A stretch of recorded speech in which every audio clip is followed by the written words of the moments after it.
এক গভীর জঙ্গলে থাকতো এক ভয়ঙ্কর বাঘ।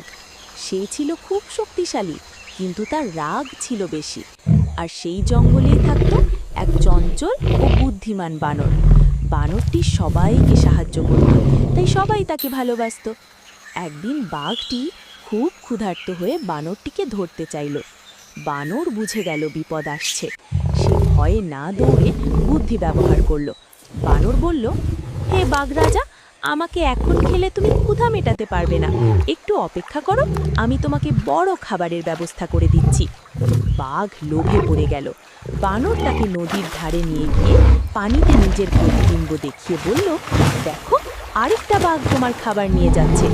রাগে বাঘ পানিতে ঝাঁপ দিল, কিন্তু কিছুই পেল না। পানিতে পড়ে সে খুব ক্লান্ত হয়ে পড়ল। তখন বাঘ বুঝতে পারল, শক্তি নয়, বুদ্ধিই আসল।